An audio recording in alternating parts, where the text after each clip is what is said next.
Good day, class. Our topic for today is box and whisker plot.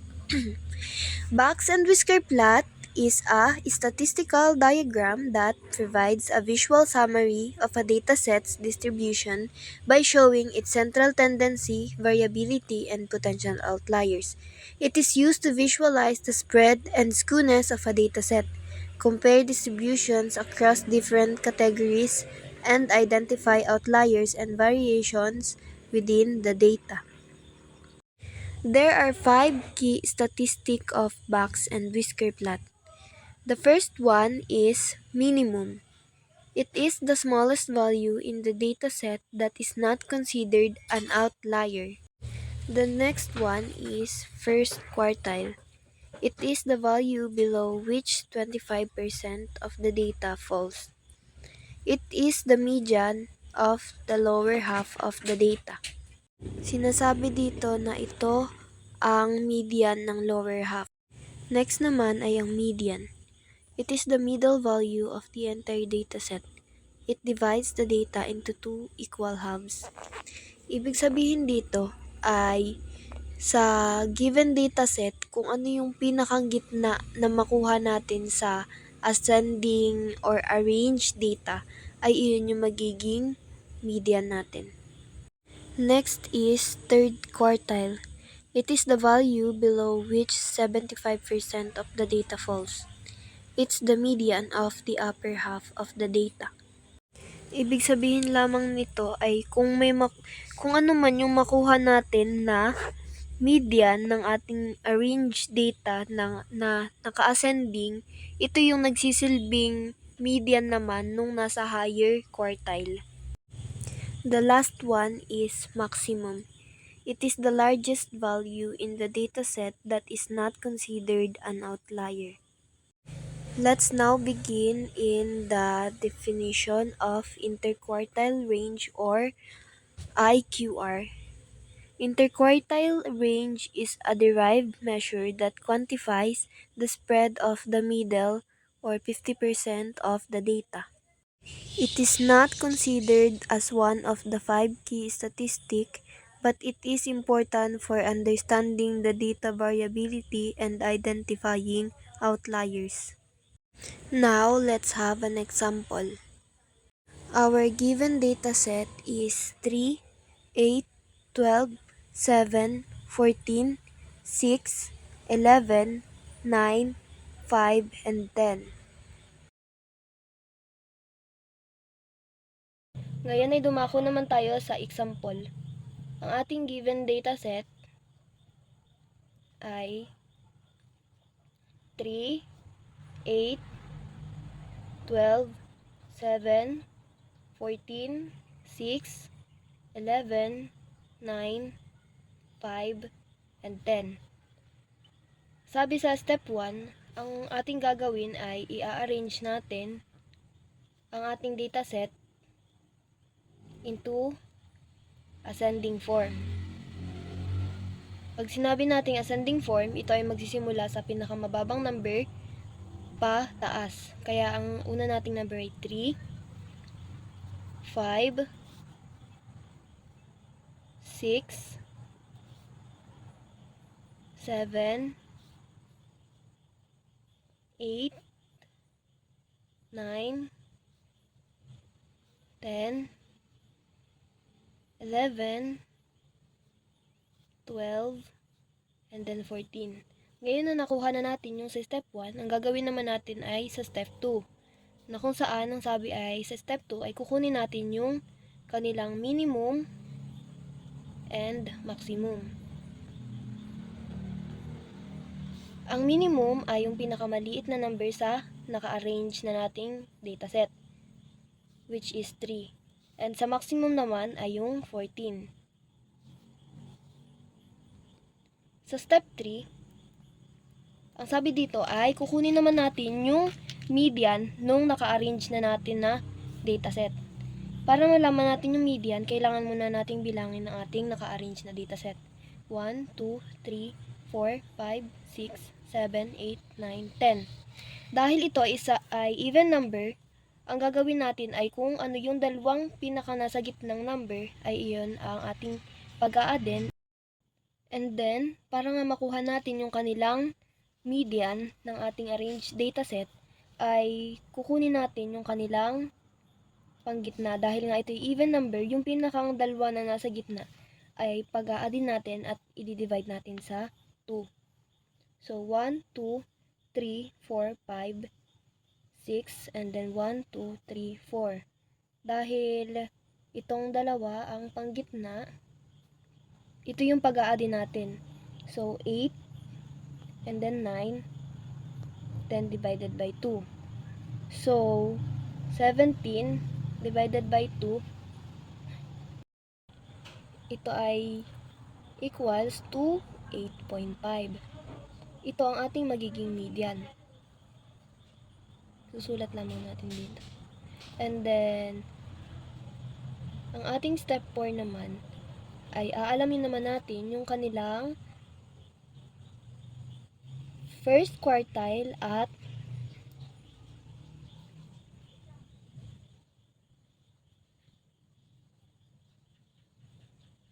third quartile.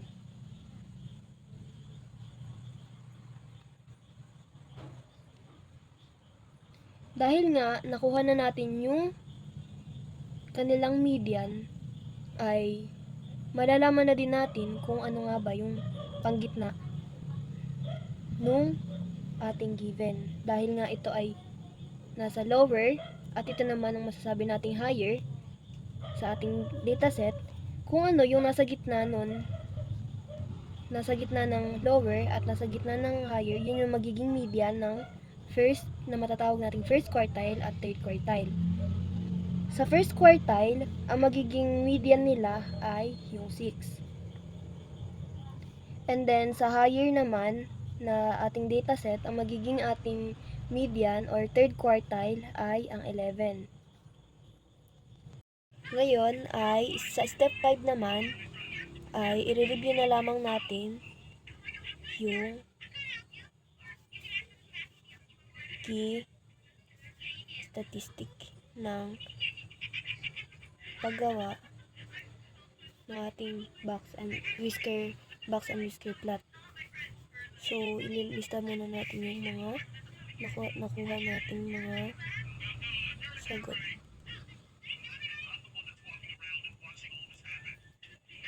Minimum ay 3. First quartile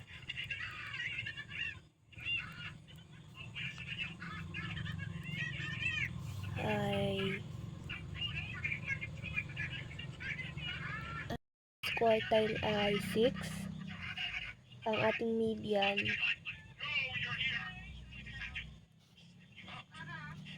ay 8.5. Ang ating third quartile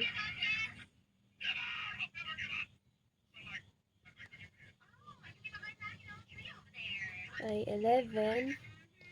At ang ating maximum ay 14. Ngayon, sa step 6 naman ay ating i-draw sa pag-plot ng ating mga nakuhang information.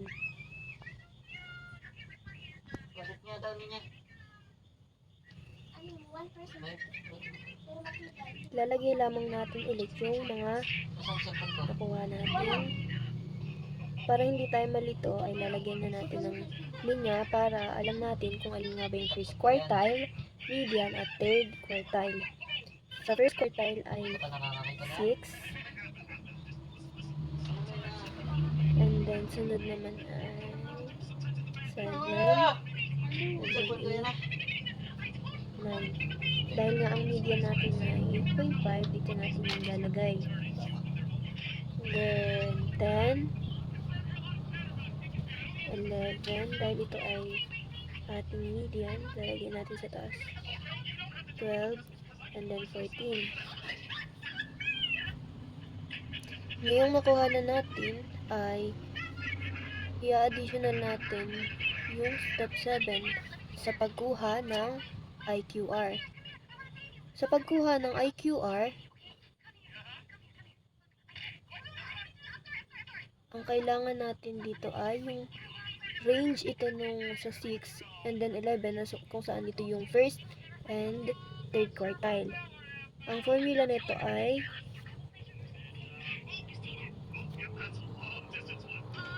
quartile 3, third quartile, and minus first quartile. Substitute natin ang third quartile ay 11 and then first quartile ay 6. Kaya ang magiging range or IQR natin ay 5. Cut na po. Ngayon na alam na natin yung interquartile range, ay malalaman naman natin kung outlier nga ba ang ating, kung may outlier nga ba sa ating dataset or wala. So, ang gagawin natin ditong formula ay quartile 1 minus 1.5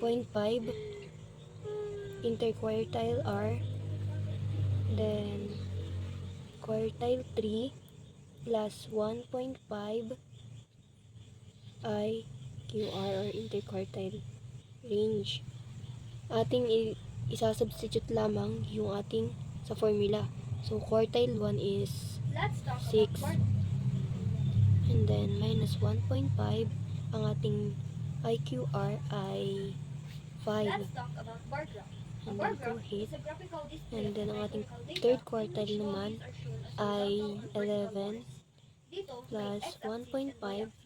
Ang IQR natin ay 5. Then, tuloy lamang natin ang pag-substitute. Then, 6 minus 7.5 and then 11 plus 7.5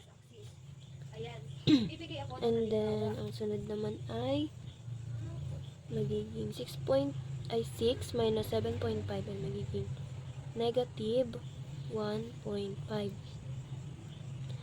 And then dito naman ay 11 plus 7.5 ay 18.5. Ngayon ay ibabase naman natin ito sa ating nakadataset or ang ating i-whisker box and whisker plot. Dahil negative 1.5 ang pinakang nasa lower and then ang atin naman ay nasa 3. So, hindi natin siya masasabing outlier dahil pasok pa rin siya dun sa nasa nakuha nating sagot, 18.5. Pero ang ating pinakang highest na or maximum ay 14. So, hindi natin siya matatawag na outlier. Ngayon ay isasaayos naman. Ngayon ay ipa-finalize lamang natin ang ating paggawa ng box and whisker plot. Dahil nga wala tayong outlier, ay maayos lamang nating mailagay ang ating mga nakuhang sagot. Ang ating first quartile ay 6. So, dito, yan banda, kalapit ng 5. Ito ang magiging first quartile natin. Ang median naman natin or ang second quartile ay 8.5. So, medyo malapit lamang ito sa 10. 8.5, quartile 2, and then ang ating third quartile ay 11. Kalapit lamang ng 10. Then, gagawa tayo ng ating box mula dun sa third quartile. And then, dahil nga wala tayong outlier, gagawin lamang natin yung nakuha natin na minimum and maximum. Ang ating minimum ay 3. And then, ang ating namang maximum ay 14. And then, ito na yung magiging final nating box and whisker plot. Let's talk about burger.